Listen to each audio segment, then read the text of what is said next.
Tête du printemps marseillais, Benoît Payan qui a renouvelé une bonne partie de son effectif dans cette campagne électorale. Et donc parmi les nouveaux visages, on a Pascaline Lécorché qui n'est pas présente sur cette infographie, responsable de place publique. Et puis on a surtout Amine Kessassi. Peut-être qu'Aya tout à l'heure, quand elle disait Yvan, il y a des personnes qui n'étaient pas élues jusqu'ici et qui faisaient plus que certains élus sur le terrain. Je ne veux pas me faire porte-parole, mais on parlait d'Amine Kessassi. Est-ce qu'on peut en attendre beaucoup de sa présence ou est-ce qu'il est là entre guillemets pour la déco? Moi, je connais bien Amine, on a une histoire commune et je l'avais dit en conseil, nous sommes frères et sœurs de souffrance, donc on se connaît et je sais qu'il fera des choses. Est-ce qu'il aura le pouvoir de le faire? En tout cas, s'il est adjoint, peut-être. J'ai envie de vous dire, ils l'ont mis 3e. Donc j'espère que ce n'était pas une façade. Parce que alors là, il m'entendrait. Mais il n'y a pas qu'Amine Kessassi.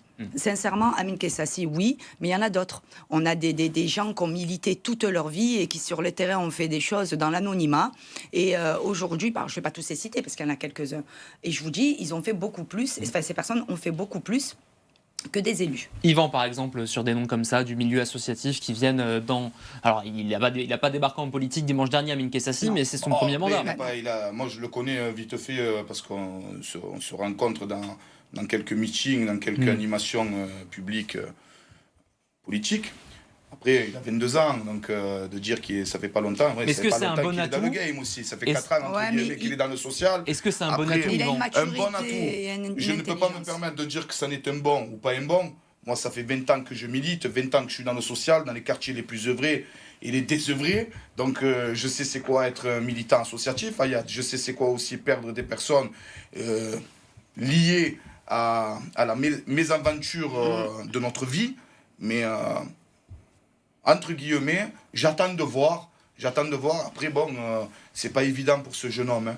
C'est pas évident. Oui, d'avoir aussi une équipe de protection rapprochée, de pas pouvoir vivre comme il le vit. Pas évident.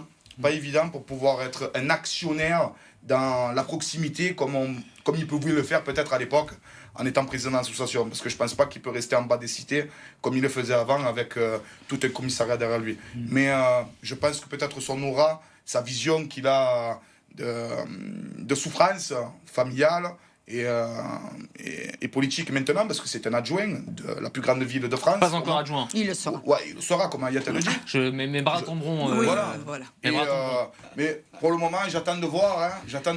Non, mais c'est un jeune, effectivement. Mais parce que 22 ans, avoir toute cette lourde charge, d'être adjoint dans une grande ville et d'être mis toujours sur le grille des médias et en étant protégé comme pas possible, en ayant une vision narcotrafiquante qu'il ne pourra pas faire, parce que c'est une ville. Il ne pourra pas être sur le terrain. Mais même, Ayat, on ne peut pas mettre un adjoint à une mission narcotrafique. On n'est pas des OPJ, on n'est pas des personnes de la gendarmerie. Il y a des personnes qui sont faites pour cela, comme des préfets, comme des ministres de l'Intérieur. C'est ce que j'allais te dire, c'est pas la compétence de la ville. Parler de social, parler de prévention, parler d'outils qui va permettre justement un écartement du narcotrafic, là je dirais peut-être qu'il a une conscience, d'où son association Conscience. Bien trouvé. Mais voilà. C'est plutôt vers ce biais-là que je me dirige. Oui, je ne doute pas. Parce que adjoint au narcotrafic, déjà, ça ne ferait rien dire. Ce serait prendre les gens pour des imbéciles. Mais c'est un jeune qui a une maturité de part. Tu sais que les épreuves, ça te grandit. Donc, moi, j'ai vu des gens en politique, excusez-moi, ils ont 40 ans d'expérience, ils comprennent rien, ils sont déconnectés. Lui, il est un peu plus connecté, peut-être qu'il proposera des choses. En espérant pour la ville de Marseille.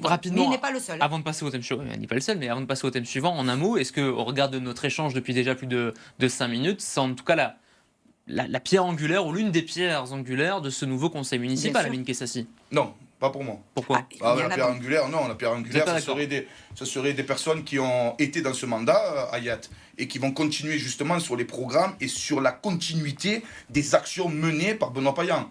Moi, un gars comme Yannick Ohanessian qui a fait un travail énorme avec la police municipale. Après, il a été battu dans son secteur, dans le secteur où il est candidaté. Mais le travail de la fonction qu'il avait, de cette mission de sécurité avec la police municipale, je peux le dire haut et fièrement que la police municipale marseillaise est magnifique. Pourquoi n'es pas d'accord en un mot? Moi, et après, thème suivant.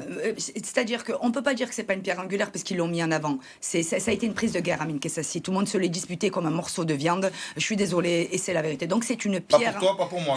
en étant mais citoyen. Non, bien entendu. Voilà. Mais c'est une pierre angulaire en politique, on va dire. Après, est-ce qu'au niveau des actions, on va voir, il y a des limites. Quand on a municipalité, il y a des limites. Après, tu sais, tu disais, il y a des gens, des élus, des anciens. Moi, je te le dis très clairement, il y a des élus dont tu parlais de Yannick Ohanessian. Moi, j'aimerais qu'il reprenne la sécurité parce que ça a été un très bon adjoint à la sécurité. Il a toujours été à l'écoute. Donc moi, je le félicite. Mais il y en a d'autres, on les a pas vus. Ils n'ont rien fait et ils sont là encore. Comme dans nos quartiers, comme de partout. Il est 10h.